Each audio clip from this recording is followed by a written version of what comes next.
Now. All right. So let me get started. Welcome everybody to 52 Living Ideas. Today we are doing Self-Improvement Fridays, and I'm delighted to have my friend John spearheading that.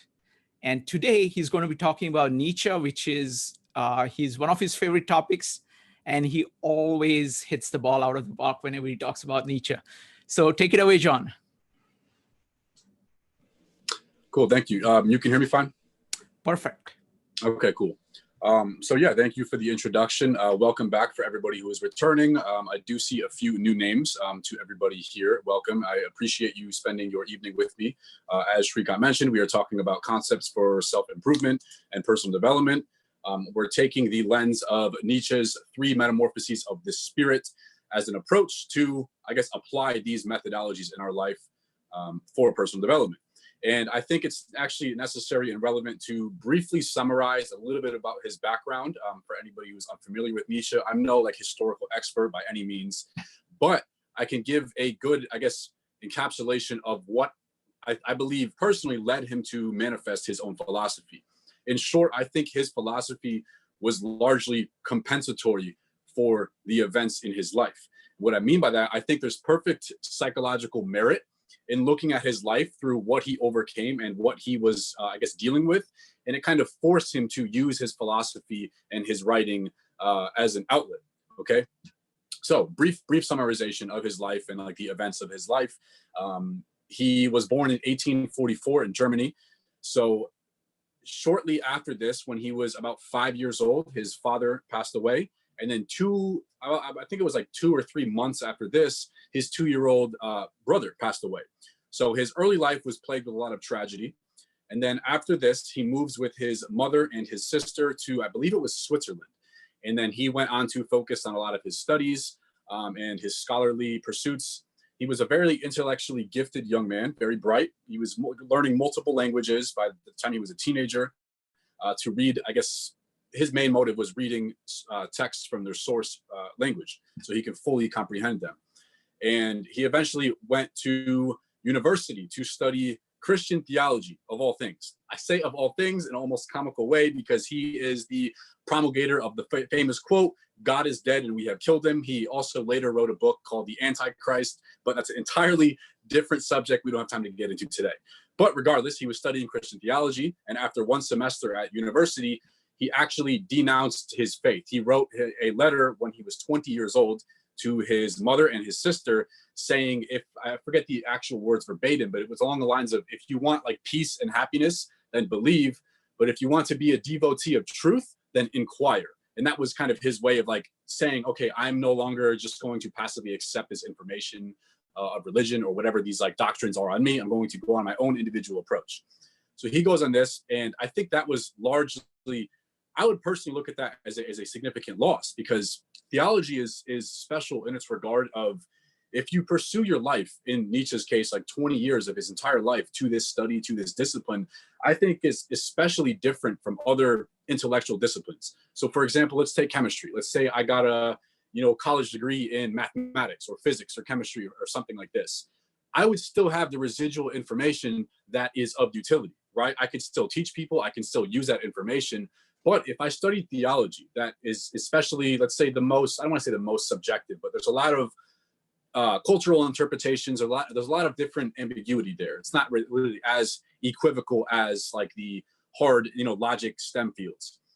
If you denounce your faith, you're pretty much at a clean slate, right? You don't have any residual information or knowledge since you denounced all of that. So Nietzsche was basically starting intellectually afresh at 20 years old. So he pretty much jettisoned everything he learned through his life. I think that would personally be very discouraging for me if I was like pursuing down my life path down something for 20 years, reading all of these books, inquiring, and then I no longer believe in it, or I don't see validity in it or veracity. I think that would personally be very discouraging. So after this, he was kind of at a little bit of crossroads in his early young adult life, and he ended up joining some type of military service, and it looked promising for him to climb ranks or whatever like nobility he would attain through this. But he actually injured himself climbing on a horse one day. And I forget the specific injury. He like pulled muscles in his body or something like this. It was very significant, very severe. He was unable to walk for several months. So obviously this dejected him from the service. He was no longer able to serve. So he was kind of at another crossroads, and he decided to, or no, he didn't decide to, he actually got offered a position as a tenured professor at the University of Basel. And this actually holds historically as the youngest person to ever have a tenured position at a university. He was only 24 teaching college courses. This man was intellectually brilliant, gifted young man. It was in philology, which is like the study of languages and their origins. Long story short, a few years after this, he was plagued with several severe health problems. He was forced to resign. And then he says, okay, let me just go on with my own philosophical interpretations. Let me promulgate my own work through the world. Let me, spread my knowledge, my awareness, and my wisdom. And he went to do this. And he actually, I believe he tried to land some external job as an educator, but so many people would deny him because of his, I guess you would say, extreme views or extreme critiques of religion and society and cultural norms. So he was kind of alienated from the majority of the populace of whatever province he was in at that time, which was understandable. He has very extreme views. If you read him, he's very all or nothing mentality. I'm right, everybody else is wrong. So that was understandable. Also, after this, he decides, okay, I can't teach at an external curriculum. I have to go as an independent philosopher. But he was, within his lifetime, it was actually very fruitless. He only, he never saw any success from his writings. He only printed a few dozen copies at a time and, handed them out to close friends. So he was also very, I would say, unsuccessful in terms of his relationships, not only his friends, but romantic relationships. He proposed to Luz Salome 3 individual times, and she denied every single request for marriage, for proposal. One of his friends actually noted that Nietzsche had 0 success with women in his entire life. So in short, I give all of this as a backstory to, I believe his philosophy was compensatory, meaning that he had to have this ideal of, if you read his philosophy, if you read a lot of his works, you will conclude the dominant narrative is of that of self-surpassing, of overcoming, of continual growth, of adaptation, of expansion, of the will to power. That's one of the titles of one of his books. Of strength, of nobility, of courage, of commanding, of dominating, right? All this purely traditionally masculine energy, left-brained ideologies, way of thinking. And I think that was, again, compensatory. He grew up without a father. He grew up around women. He had 0 success with the opposite sex. He wanted to achieve status and nobility in the military service, and he was injured. So that was a fruitless dream. He had no success as a writer. He was plagued by ill health. And then the tragic ending to his life, he was 45, and he ended up going, insane. And modern people look at this what would you call it? Modern people look at the diagnosis and they say it was likely bipolar disorder with psychosis and dementia. Now, dementia, there's a lot of speculations on how he arrived at this conclusion. Some people say that he actually contracted a disease, and then the cure for that disease at that time was mercury, which could lead to damaging neurologically, leading to dementia, Alzheimer's, etc. Could have attributed to this breakdown. So within his lifetime, again, he never saw any success from his books. It wasn't until after his death, there was some, future editions published posthumously, and, he then gained notoriety and fame after that. But his actual life was, plagued with tragedy, with despair, with, unfulfilled longings and desirings. And he never really saw the end of what he wanted to see the end of. So I understand a lot of his philosophy and why I think he has the views that he has. And what we're going to be pulling from today is a book from is a segment from a book called Thus Spoke Zarathustra.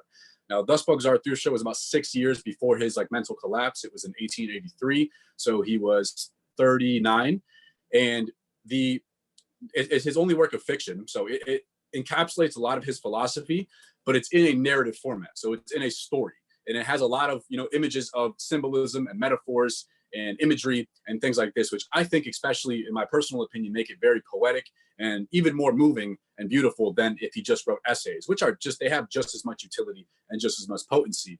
But I especially like Zarathustra for that reason in the narrative format. Now, Zarathustra, the dominant narrative is that of a man. He was 30 years old and he ascended to the mountains to, engage in solitude and introspection and the accumulation of all this wisdom and insight. And eventually he was there for 10 years, and eventually he decides, okay, I'm 40, my cup overfulleth with wisdom, as it says in the book, and he decides to descend back down the mountain because he is a lover of humanity, and he feels it is part of his mission, part of his vocation to enlighten the masses, if you will. So the entire book is about this main character, Zarathustra, who is this enlightened being, this overman, this superior ideal of what a human could be. And he's departing his ways of living and departing his philosophy onto the populace of Earth, okay? So that's the background of Nietzsche and this book. And this section we are talking about are the three metamorphoses of the spirit. This is actually right after the prologue. So this is very early on into the book. It's a very short section, and it is about Nietzsche's views on the three necessary stages that he believes a human life should take in order to be, in order to live a meaningful, fulfilled, happy, creative, purposeful, and passionate existence. So if you want to be like the ideal of who you could be, if you want to actualize your potential, whatever you want to call it, you have to go through these three stages. So there's actually four, I guess, you have to go through these three transitions, but there's four stages in itself. We're going to dive through these sequentially. I'm going to, look at Nietzsche's philosophy on it, and then I'm going to superimpose my own, I think, objective interpretation on what it could mean in a modern sense. So we have four main stages. The first is the spirit, and then it transitions into a camel, and then it transitions into a lion, and then it transitions into a child. So with all that introduction aside, we are now going to look at the four stages sequentially and how these transitions take place. So the first, stage is that of a spirit. Now, Nietzsche would look at this in terms of his verbiage, his vernacular. He would say it is like a herd animal. Okay, it is purely passive. It doesn't question anything. It's purely receptive, purely accepts everything. It doesn't have any responsibility. And just as a herd animal does, it would require, or it would lean on the herdsman or the master for it to tell the herd animal what is good and what is bad. So it doesn't question anything for itself. It relies on external, crutches for its safety, for its security, and it doesn't question anything. You could look at this as a equivalent to the prisoners in Plato's allegory of the cave, right? They're just staring blankly at the wall. They don't question if these shadows being projected in front of them are reality or not. They just passively accept. They don't turn their heads. They don't try to turn their heads. And they just accept what is given to them, okay? Purely passive, purely herd animal. Quick note, while we're on the topic of Plato, later in the Trial and Death of Socrates, I believe it's in the dialogue Phaedo, Socrates is talking about his perspective on the nature of the soul itself, which I think is actually kind of congruent to Nietzsche's philosophy here, where Socrates looks at the soul itself, before it's Nietzsche states, the soul itself as purely omniscient and all present. So omniscient means knowing all knowing. And once it descends into this human vessel, once it kind of it lowers in terms of its validity, in terms of its omniscience, once it descends into this human vessel, it then loses all of that knowledge. So in Socrates' words, he actually has two really important quotes in Phaedo. The first is that every soul is involuntarily deprived of truth. Okay, that's one approach that he has. Another one is that philosophy is the practice of death. So what he means by that is, in Socrates' view, like this act of accumulating knowledge and insight and gaining introspection and acting virtuously is kind of like chipping away at your humanness, is like truncating away the barriers between what the soul has to shine through. It's like making cracks in the armor of this human vessel. And that's also the meaning behind his other famous quote, all knowledge is remembering. So all knowledge is a process of memory. So that's what he means by that. So before you were born, in whatever theological or scientific deductions you want to make about ontology, before you were born, in Socrates' views, this soul is all knowing, it's all powerful, and then it immediately becomes a human, and it immediately loses all of that information, all of that knowledge. So that's kind of, I think, tangentially related to Nietzsche's view here. So a contemporary application, what I would believe somebody living in terms of this spirit before even the first transition into a camel is somebody who lives in terms of pure proximity. So they only reason deductively. They don't use their inductive reasoning. They don't question anything about their existence. And what I mean by a life of proximity is the following: is like, take a account of every single aspect of your life, every single area of your life, and ask yourself, how many of these circumstances have I chosen? So in short, somebody who is not even taking this first step of transition, they haven't chosen anything. All of these decisions has already been made for them. So where they went to school, their significant other, the car they drive, the clothes they wear, the type of music they listen to, what they do for a living, their income level, all of these things weren't deliberately chosen. They were just passively accepted from, like, I guess, permeation in being in their immediate environment. So like, maybe it was convenient that they just had the opportunity to get that job because it was in front of them. It's not congruent with what they would really want to do or what they really should be doing. That's, I guess, harmonious with their talents and passions and strengths, etc. So I would look at the contemporary equivalent of somebody who's living in spirit as, again, purely passive, purely proximity. They don't question anything. They don't live by any design. They haven't chosen any of the results in their life. And furthermore, they don't question, or they don't, they acquiesce everything in their life. They reluctantly accept without protest, without, any opposition in terms of what they actually want. So it's important in Nietzsche's view, and in anybody's view who's thinking logically, for this individual to make the step into the first transition into that of a camel.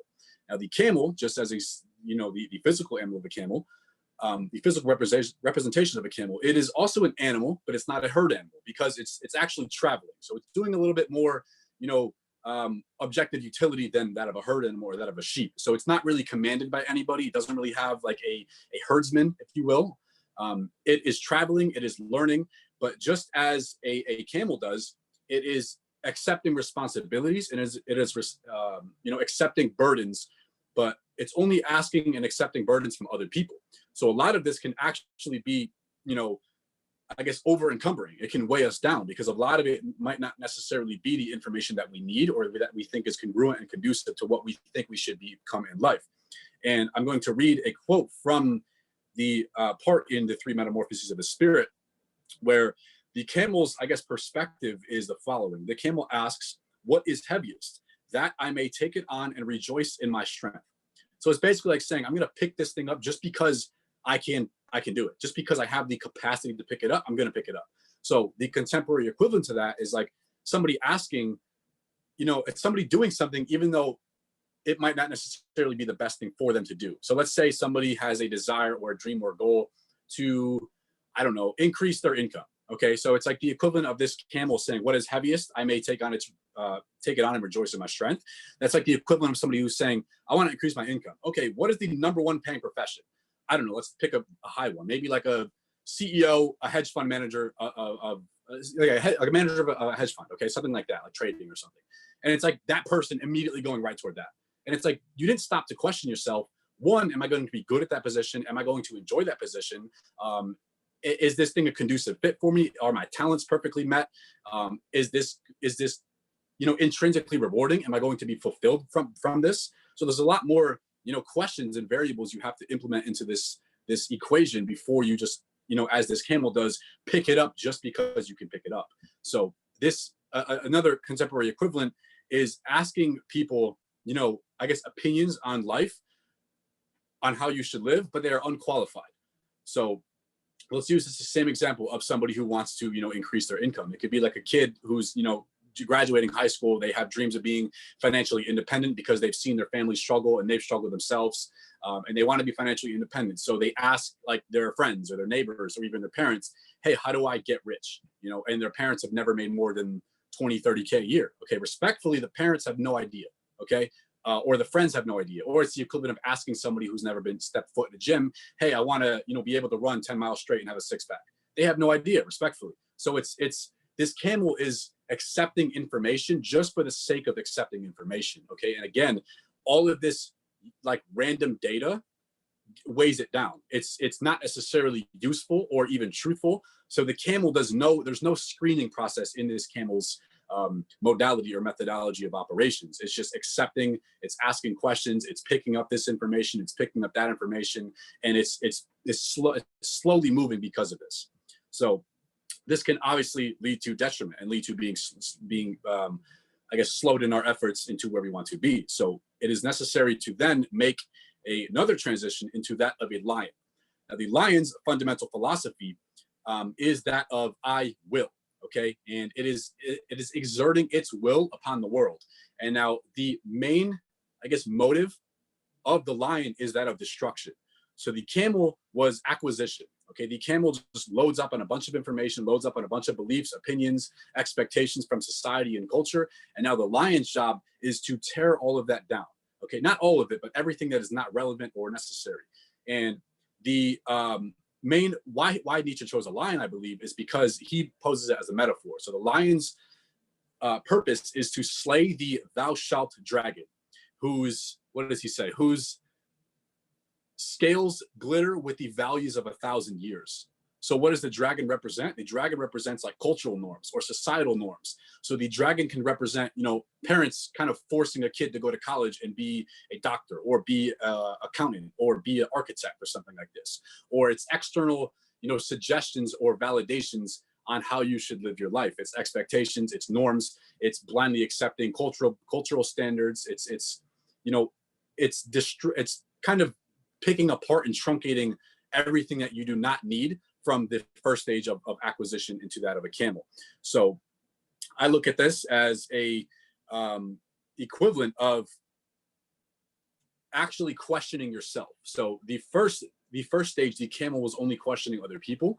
So it's only questioning people, okay, how should I live my life? And the lion is saying, how should I live my own life? And then once it establishes that ideal, or once it at least, since it's only deductive methodology, since it's only destructive, it can say, what don't I want to do? I think it's a better perspective that the lion would have. What do I not want to do in my life?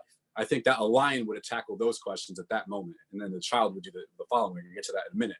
But the child would say, or the lion would say, what don't I want to do? Okay, all that information that person taught me, that is factually incorrect. Or that opinion on, you know, this person's opinion on how I should live, I don't want to emulate any of their results. I'm not going to take any of their advice, respectfully. Okay, I'm going to just not listen. Nietzsche says the lion utters the sacred no. So it's opposition in face of expectations. I think this is a very challenging feat, which is why he made it a lion. It's the king of the jungle. It requires a lot of strength, a lot of courage, a lot of, you know, noble attributes that we particularly you know, label onto a lion. So you can obviously see there's a dead end here, though, because the lion, again, it's only destructive. It just tears down. It slays this thou shalt dragon. It questions the expectations, and then it kind of leaves, you know, a empty field, if you will. It's setting the stage for the next transition, which is that of a child. And to summarize the encapsulation of the lion, I want to read a quote. This is not from Zarathustra. This is from Beyond Good and Evil, where Nietzsche says, he who does not know the way to his ideal lives more frivolously and more impudently than the man with no ideal. So the man with no ideal would be, I would say that would be the spirit. The man that is living to another person's ideal, that would be the camel. Okay. And now the lion is setting up the stage so you can live to your own ideal, but it's not quite there yet, because like I said, again, it's only destructive. It's only deductive. It's taking away everything that is useless. It's dispensing with all expectations of, hey, you should do this. Nope, I'm not listening to you. Hey, you should do this. Nope, I'm not listening to you. I'm going to do what I want.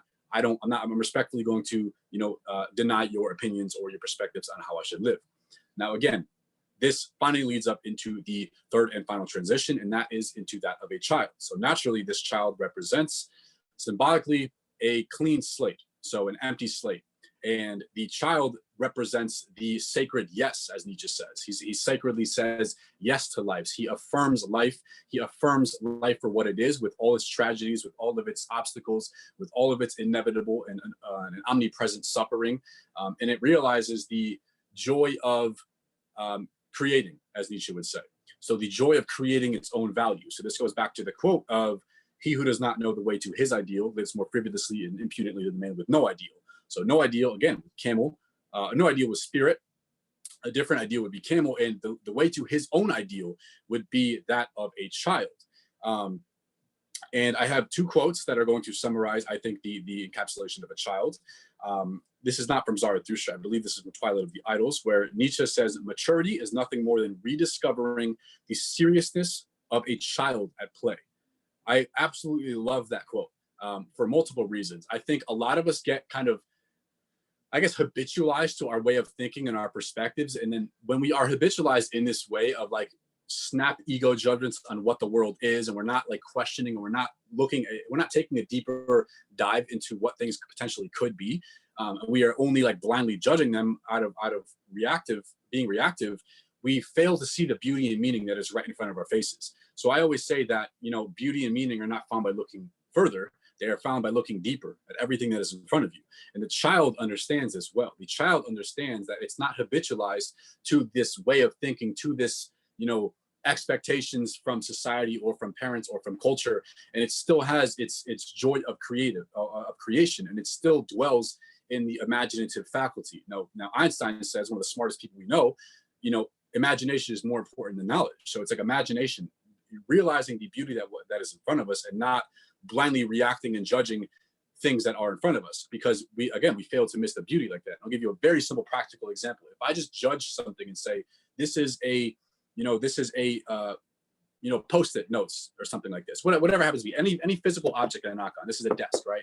I can immediately, you know, jettison with any significance. But if I say like, okay, what are the origins of this? Okay, somebody, you know, crafted this out of wood. There was materials. It was from a tree. Even before it was a tree, you can look at it in terms of like physics or whatever your background is. You can say, okay, this is an amalgamation of billions and billions of atoms at a specific vibratory frequency to, you know, appear to my senses as if it is solid, even though it's 99.9% you know, invisible space.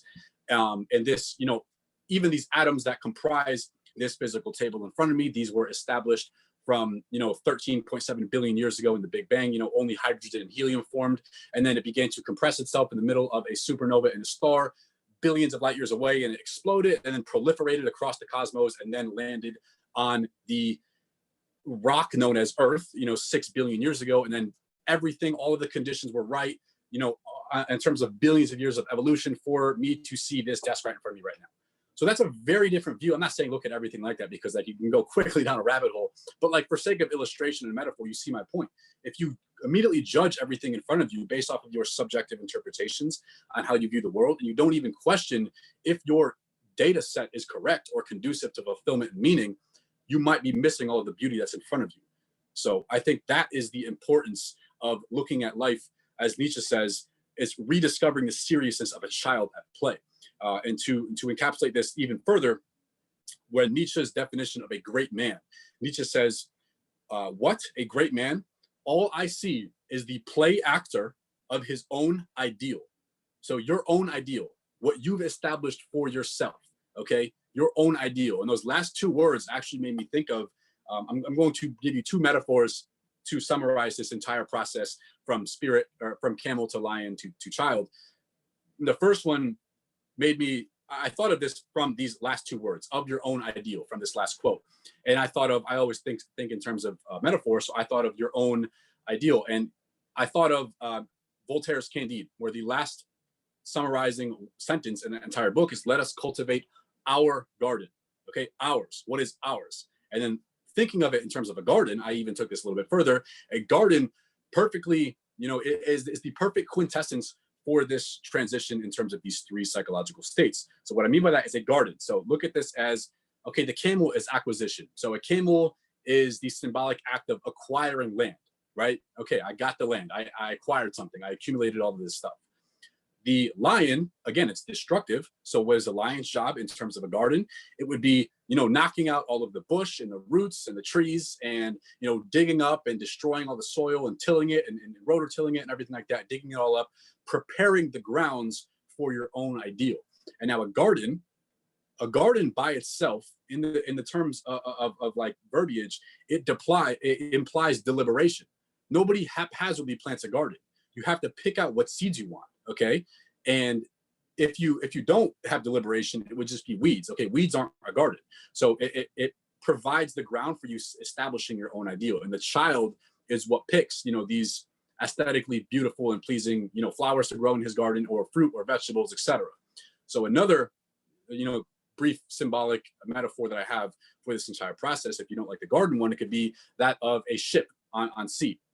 Okay, so the camel is that of acquiring. Okay, so let's say you go out and you want to explore the world and explore uncharted seas. So you acquire some sort of a watercraft, you acquire a boat. Okay, so you get on the boat, but then you realize you're stuck because you're weighed down by all this heavy information and useless data.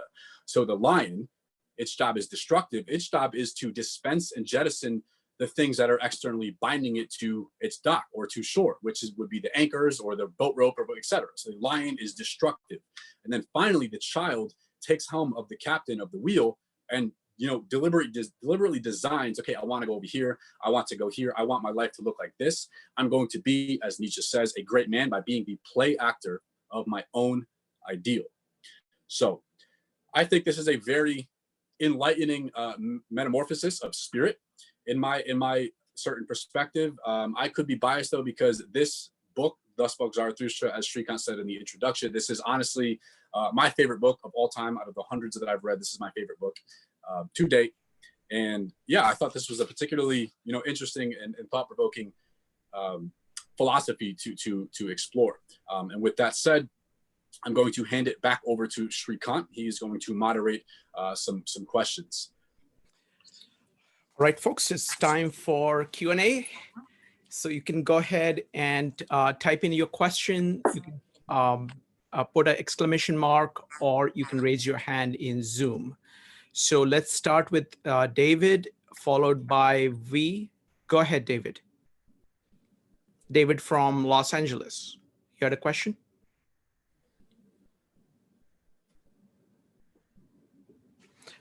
You're on mute. Oh, just a second. Sorry. I need to let everybody unmute themselves. Yes, it's Q&A time. So yes, you can go ahead and unmute yourself. All right, that'll work. That's better. Let's see, on his biography, did his father die early of similar disease? On his writings, is Beyond Good and Evil a more conventional explication of Thus Spake Zarathustra? Okay, in terms of the historical veracity, I'm not sure what his father's cause of death was. I never actually looked into that. But yeah, I know it was very early on in his life. His father was, he was only 5 when his father passed. So I never really looked into the information behind that. And it's frequently said that Beyond Good and Evil, it was written after Zarathustra. It's frequently said that they are the same book, but just Zarathustra is a story. You know what I mean? It's written in a narrative format. So I actually personally, I've read both. I see a lot of the same arguments and the same propositions between two, but Beyond Good and Evil is just like purely, essays and like little aphorisms and like little metaphors here and there sprinkled out. But it's mainly just like nonfiction, just like, here's my compendium of my philosophy. Here's what I believe. Here's why I believe it, etc. But Zarathustra is just like, there's a lot of metaphors. I think it's a lot more rich in interpretation. That's why I prefer Zarathustra to Beyond Good and Evil. Okay. Next question is from Wesley from YouTube. Wesley asks, what type of person would trade his own life for Nietzsche's life? I don't think anybody would, honestly. Like I said in the beginning, I think his entire philosophy was compensatory. I don't believe that he actually inspired or he lived an inspirational life in and of his own. And the thing is too, he actually anticipated this what would you say, critique as well. So he actually said, I think he anticipated his cognitive downfall late in his life. And there's a quote that says, who are you to invalidate a key? I don't remember the verbatim quote, but he's basically saying, I have a key, and if my key fits your lock, then use it. Don't critique me for making the key because my key might not fit my lock, right? So it's like the don't critique my philosophy even though I'm cognitively impaired, or I see this as my inevitable outcome. Excellent. So it's going to be Aaron, followed by Joe, followed by Brittany. Aaron, go ahead. Hey, John, great summary. One of the things I'm wondering is, Nietzsche was a bit of a loner. He had unrequited love, just not the happiest of lives. And, he speaks of this idea of becoming a lion and then becoming a child. And he speaks in other books about the Ubermensch. So I'm wondering if this kind of behavior of self-actualizing and becoming an Ubermensch is really just isolating you a lot and making you more depressed and more sad. I don't know if this metamorphosis is necessarily bringing happy and fulfillment, because as you're transforming, you're becoming more isolated. So I'm wondering what your thoughts on that were. I mean, he doesn't explicitly say in the Metamorphoses that you are going to isolate yourself and be lonely. I mean, it is a big part of his philosophy that says like, there's a quote, and I believe it's in Beyond Good and Evil, where he says the individual has always struggled to, fight against the tribe. If you try it, you'll be lonely often, but no price is too high to pay for the privilege of owning yourself. So he says, yes, you might be lonely in this quest of your metamorphosis, but like it's the age-old adage of the dichotomy of quality versus quantity. Do you want, dozens and dozens of friends who are not really supportive? They are just friends out of convenience. They criticize you behind your back. They are not supportive of what you want to do in your life. They might even be combative in terms of like you looking to them for advice. You can't rely on them. Yes, you're surrounded by people, but it's very vapid. It's very hollow. It's very meretricious. And it's like the only, would you prefer that? Or would you actually prefer like I always think of the analogy, 100 pennies or 4 quarters, right? Do you want quality of friendship over quantity? So I don't think like this is a necessary attribute that's accompanied with evolution is complete isolation. I would say you're going to lose friends, sure, but I don't think those people were your friends in the first place to begin with. If you're growing and they react in opposition to you, those people are not your friends to begin with. So I don't see anything particularly wrong with that. Thank you. That's a good answer. Next one up is Joe, followed by Brittany. Folks, you can continue to ask questions. You can go ahead and keep typing questions, and we'll come to all the questions. Next up is Joe. Go ahead. Thank you again, John, for an awesome presentation. It's one of the highlights of my week, these Friday nights. So one of the things that you touched upon that I really found to be really interesting was the idea of imagination and the ability to actually challenge conventional thinking. Which one of these transitions do you see imagination playing the biggest role within the changes? What? So to clarify, where is imagination most used? Most used, like, yeah, it's most critical and part of the transitions from, whether it be from a camel to a lion or from a lion to a child. Where do you see that playing the biggest role? I would say, honestly, the final one being a child, because if you look at the camel, I don't think there's much like deliberation in terms of the transition from a spirit to a camel. So it's like going from a life of pure passivity to like going into the world and acquiring knowledge. Everybody does that involuntarily through school, through education, right? You are kind of externally forced into that, or even into society or a job or a career, etc. So I think everybody is kind of externally forced into that of a spirit, into that of a camel. And then the camel to a lion, again, that's deductive. So you're not creating anything new. You're just taking what's there and you're disassembling it. So you're not actually creating anything yet. So there's no imagination necessary. It's just like taking apart. I don't like that. I don't like that. I don't like that. That's not truthful. That's wrong. That's destructive. That's just falsehood. And then finally, when you get to that like base of like the garden, then you have to use your creative imagination. You have to say, what do I want? And I think that's the first time in your life you're going to ask that question. What do I want?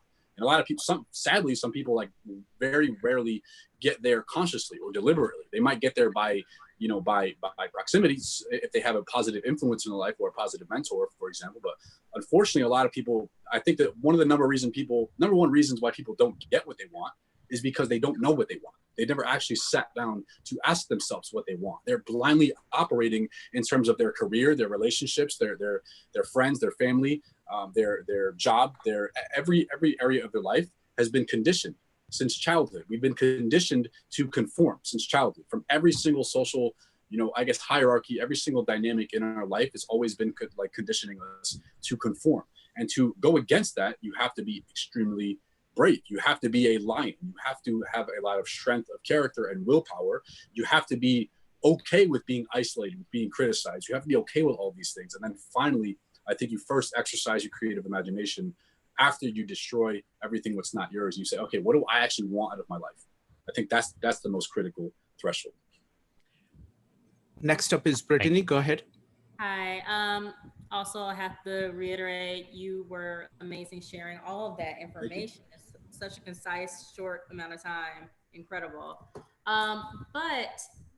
So I guess I'm intrigued. I identify with Nietzsche in some ways, leaving the church after being either disillusioned or what have you, and going on this quest for knowledge. Would you say that he considered himself, after denouncing Christianity, still to be a spiritual being? Did he like subscribe to anything like ideas of karma or reincarnation or source, you know? Yeah.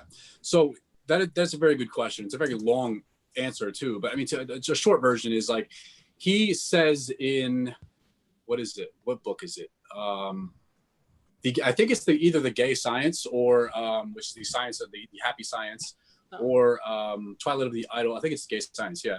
He says, where he makes his famous statement, God is dead and we have killed him. And he's kind of just he's talking about like not literally God, but like the tradition, the Judeo-Christian values, like tradition.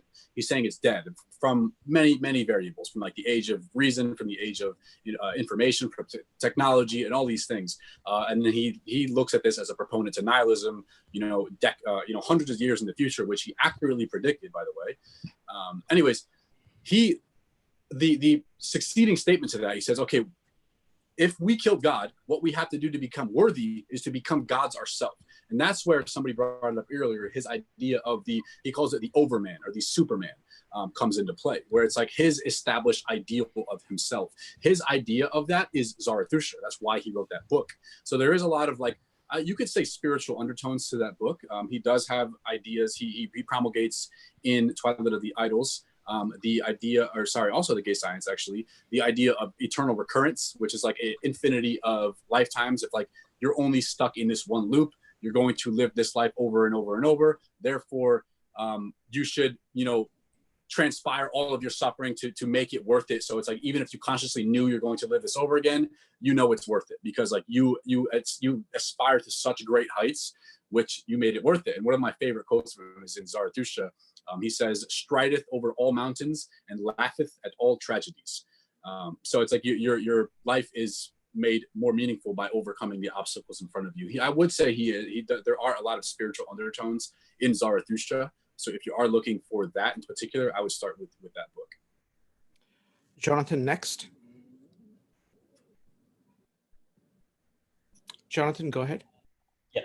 So I'll just point out one thing before I ask the question. So you're talking about maturity at play, and it kind of goes back to your talk about The Alchemist, where you said, you gave this quote from Dostoevsky, which was like, it's all about the striving, it's in the process and not actually attaining it.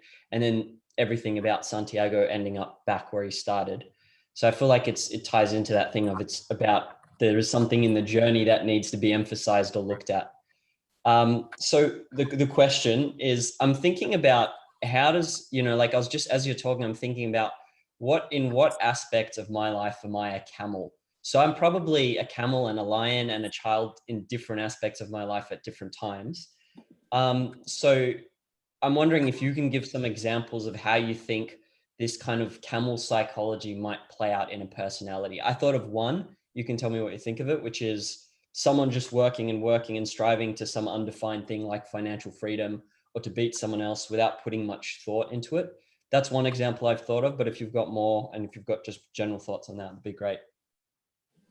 Yeah, I mean, the full answer, I think this is an appropriate answer for like the breakout groups, but I think it's a very good one. It's like, yeah, you're externally driven from cultural values, from what people tell you should be. So it's like, yes, if I listen to my high school teacher who told me to go to college, and I went through that and I went on my path, that would be me being stuck in that like wavelength and frequency of the camel, I guess, perspective. If I listened to her and I did all these things like my parents, suggested that I do, and then somebody else suggested I do this, you're being thrown back and forth like a leaf in the wind by circumstances from other people's suggestions. I think that would be the equivalent of like a camel. You're getting this information, you are objectively successful, fulfilled, like you might make a lot of money doing that, you might have a house and family and all these things, like these objective markers of like fulfillment, but like inherently, as Nietzsche says, you're not living your way to your own ideal. So therefore you're going to live impudently and frivolously. So yeah, I think we can dive deeper in the breakout groups though. Yeah, that is a good example though. Yeah. Next up are going to be Mike, Ed, and Sanjay. Mike, go ahead. Okay, he seems to be as a theme the difference between solitude and loneliness, the difference between good and evil. But yet, I don't understand how he became the patron saint of Adolf Hitler when his life was so different than Adolf Hitler's life. Well, there's a lot of historical speculation on that. His sister actually married a famous anti-Semite and misinterpreted his works. She actually went through and,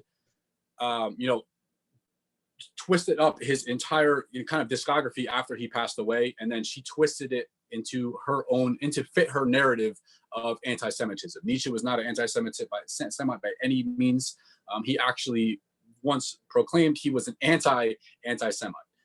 So it was just purely misinterpretation by malevolence on behalf of his sister, who was married to a famous anti-Semite. So it's just pure misinterpretation. That's all. Okay. Next up is Ed, Sanjay, and Marco. Ed, go ahead. Well, I want to say thank you very much for your great presentation. He's a very complex man. And I remember it was a real revival of his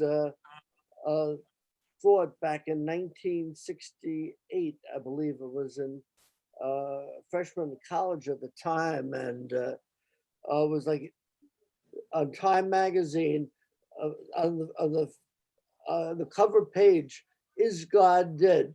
And they discussed Nietzsche, a very, very complex man. As a contrarian, I like to look at his train of thought, but he's hardly a role model. And he does have a lot of baggage, rightly or wrongly. He's very much is indicted in his associate. His words were used and twisted in fascism. I think there is a lot of perhaps disordered thinking in the way that he presented his philosophy. But it's just a very complex man, and I can't really determine personally whether I, really like his philosophy or not. That's just my 2 cents. Yeah. Thank you. So next, go ahead. Forgot. Okay. Next up is Sanjay, followed by Marco. Sanjay, go ahead.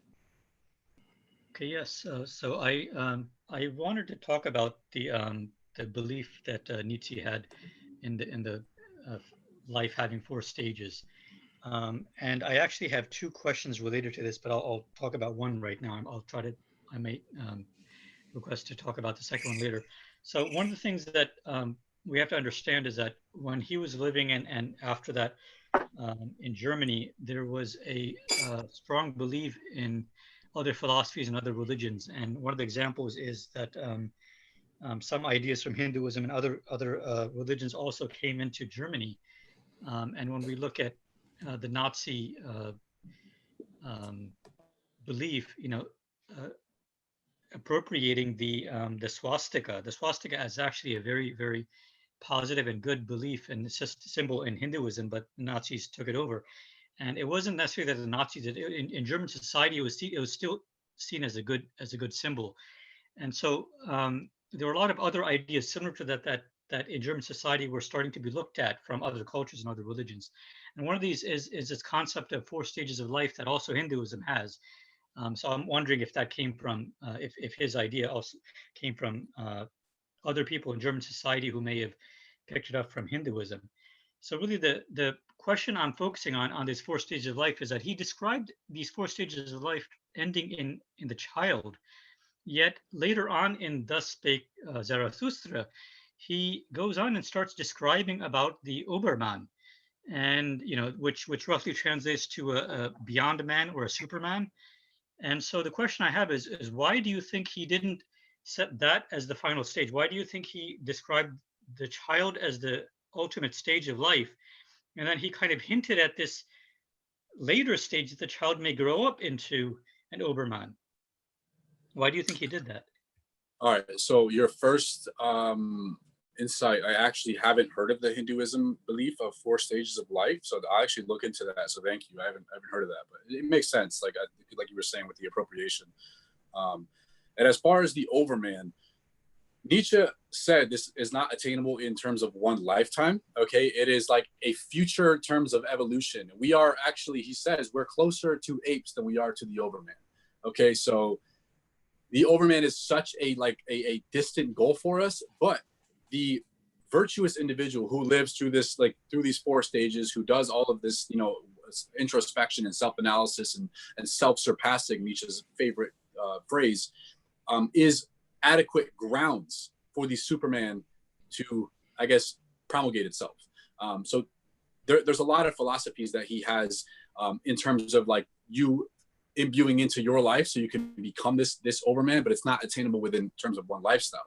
So he says man is a bridge and not a goal. So we're at this kind of precarious chasm in terms of our evolution. We can either destroy ourselves out of ignorance, out of hatred, out of envy, out of all these detrimental states, or we can, you know, in short terms, to be crude, get our shit together and then become positive and conducive grounds for this Overman to, you know, surpass itself through. But again, he says we're closer to apes than we are to the Overman. It's very far in the future, but it's what we should strive towards. Marco, go ahead. Yeah, I'm not sure if you answered this question already, but at the beginning, you talked about the soul, like for entering the body, like once it enters the body, like the human loses the soul. So like the sense of, so would the child be the soul, like would be in alignment with the soul, basically? That's a good question. I read Trial and Death of Socrates a while ago. I mean, that particular dialogue, Phaedo. So I'm not too familiar with like Socrates, like how he expounds his philosophy past that. So if he says like, okay, once you chip away at enough humanness, once you remember enough information, you're at some sort of transitional period. So, you know what I mean? I don't remember what he said in that book, but it sounds like from a surface level, it does sound very congruent. And it sounds like it would reconcile both, I guess, all the thinkers, you know, ways of perspective, ways of living. Sounds like it, yeah. Next up, Debra, you had a comment? Yeah, I do. Hello, I love your talk, John, as usual. Thank you. I wanted to say that I was thinking that perhaps we could represent these different stages at different times in different contexts. So for example, we could be the spirit when we're not an expert at something and we're kind of listening and taking something in. And we could be a camel when we're learning something new and we don't really know that much about the topic yet. And then we could be a lion when we are the expert in that setting or situation. And then the final stage, we could be the child when we're kind of like in the zone or living in the moment, just like when I'm singing in a concert and I'm just totally lost in the music and just living in the moment. That's more like the child, in my opinion. What do you think about that? I agree. There's a lot of ambiguity here. That's why I actually included it. I don't know if you got a chance to read the questions for the breakout group, but that is the first question. Like, does it apply at the macrocosm to life, or can you apply this at literally every aspect? Like, can I be a camel in my relationships? Can I be a child in my intellectual development? You know what I mean? Like, I think it's a very fruitful line of questioning. So that's why I included it in the breakout groups. So I guess we'll tackle that in a few minutes. Okay, last question from Sanjay. And then we'll do the breakout rooms. Sanjay, go ahead. Yes, so I'm going to follow up with something you said related to my earlier question. And so just continuing with the theme that there were other cultural aspects in Germany and most likely with Nietzsche also. One thing that I found very interesting, I had read Zarathustra many, many years ago, and one of the things that it evoked in me was a strong feeling that it was a very similar allegorical story about Siddhartha Gautam, who basically is called the Buddha. Very, very strong parallels. And one of the answers you gave to my earlier question about the Oberman is that you said that the Oberman is not attainable in one life, that it's really a goal, a long-term goal that we strive toward. And that's really the same concept in both Hinduism and Buddhism, that, you know, we go through multiple lives, in effect, reincarnation. I'm not espousing any of these, but I'm just saying that showing the parallel between thoughts that Nietzsche had and these other religions and cultures have. So the fact that you reach the Oberman state only after multiple lives, whether they're actual lives or whether they're stages of life, or, you know, how you look at it.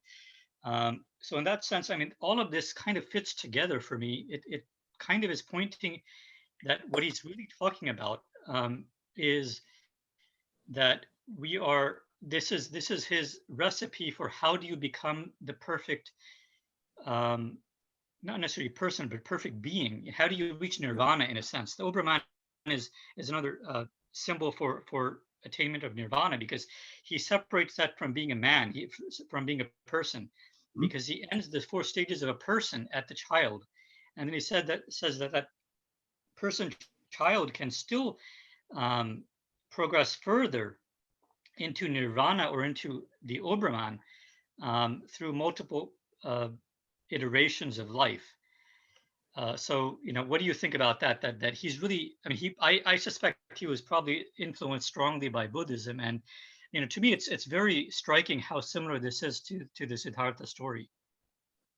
Yeah, I mean, I haven't. I'm not I wouldn't say an expert in Buddhism or Hinduism, but I mean, after you just like shared that, I mean, thank you. I'm going to look into that, because I love this entire theory behind the whole thing. It's like you have to continually evolve, continually evolve, continually evolve. I mean, I wrote in the meetup description, I think the phrase self-surpass is written in Zarathustra like almost 30 or 40 times or something wild like that. Like, it's one of Nietzsche's favorite phrases. Actually, my favorite quote of all time is in this book, where he says, Zarathustra, the main character, says, "And this secret life herself spoke unto me. Behold, said she, I am that which must ever surpass itself." So that is life. That is biological or organic existence. That is ontology. Everything that you can observe that is biological, that is living, evolves, expands, adapts, overcomes, surmounts. Everything is continuing. You could even make that same argument with the universe. Okay, since the Big Bang, everything is expanding, adapting, improving, getting better, rearranging, recalibrating, right, etc. So that is life. That's life's secret. I am that which must ever surpass itself. So, I mean, I do see a lot of parallels from what you described. I do know he was also strongly influenced by Schopenhauer in his early life. And I believe Schopenhauer was strongly influenced by Buddhism, like openly, or Hinduism. I might be conflating the two. I don't remember which one particularly, but I believe he was openly, largely influenced by Buddhism, or one of the two. So yeah, that was an interesting insight. Thank you. Excellent. So with this, thank you very much, John. As always, amazing presentation and great questions, everybody. So we're going to now go to the main part, which is going to be breakout rooms, where John is going to pose 3 questions. We're going to discuss those 3 questions in the breakout room for about 25 minutes. Then we're going to come back into this main room and share our takeaways. And then we will choose kind of the big themes that come out of it, and then we're going to discuss those. So, John, do you want to describe the 3 questions? Yeah, so the first question is actually congruent with what Debra was talking about. Do these 4 stages or 3 transitions apply more toward like the macrocosm of life? So it's like, are you, let's say you're a spirit from age 0 to 2, and then you're a camel from age 2 to, you know, when you go to college, for example. Does this apply to the totality of life? Or can we minimize this down to the microcosm and say, I'm a spirit in this realm of my life, I'm a child here, I'm a camel here, so it doesn't apply to the whole or its parts, or both? That's the first question. The second question is, in your opinion, what transition do you believe is the hardest? From the spirit to the camel, camel to the lion, or the lion to the child? Which is the hardest transition to make? And the third question is, once we have all this progression in mind, if we're not careful, if we're not paying attention, can we actually regress back toward like the preceding stages of development? So yeah, well, we're going to talk about those in the breakout groups, and then yeah, come back here for summarization. Excellent. Fantastic questions, John. All right. So I'm opening up the breakout rooms now.